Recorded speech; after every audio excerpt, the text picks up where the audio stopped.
terme monothéisme vient de deux termes. Mono, qui signifie unique, et théisme, qui signifie croyance en Dieu.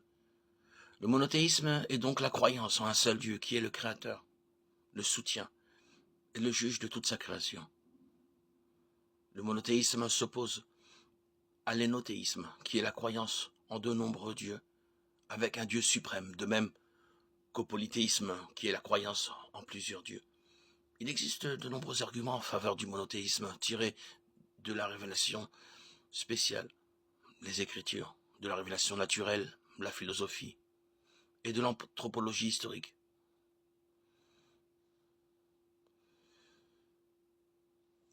L'argument biblique se trouve dans Deutéronome 4.35. Et toi, tu as eu la possibilité de voir cela afin que tu reconnaisses que c'est l'Éternel qui est Dieu et qu'il n'y en ait pas d'autre que lui. Deutéronome 6.4 ajoute: écoute Israël, l'Éternel notre Dieu est le seul éternel. Nous lisons dans Malachie 2.10a: n'avons-nous pas tous un seul Père? N'est-ce pas un seul Dieu qui nous a créés? Nous lisons dans 1 Corinthiens 8.6: néanmoins pour nous il n'y a qu'un seul Dieu, le Père, de qui viennent toutes choses et pour qui nous vivons, et un seul Seigneur, Jésus-Christ, par qui tout existe et par qui nous vivons. Il est écrit dans Éphésiens 4.6: un seul Dieu est Père de tous, il est au-dessus de tous, agit à travers tous et habite en tous.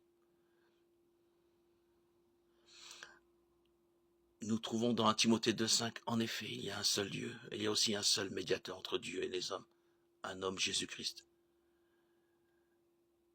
Jacques 2.19 nous dit: tu crois qu'il y a un seul Dieu, tu fais bien, les démons aussi le croient, et ils tremblent. Évidemment,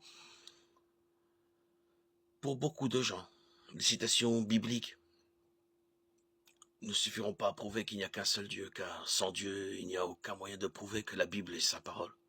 On pourrait cependant répondre que puisque des preuves surnaturelles confirment l'enseignement biblique, cela suffit à établir le monothéisme, les croyances et l'enseignement de Jésus-Christ, qui a prouvé qu'il était Dieu, ou du moins a prouvé de lui par sa naissance miraculeuse, sa vie et le miracle de sa résurrection, constitue un argument similaire.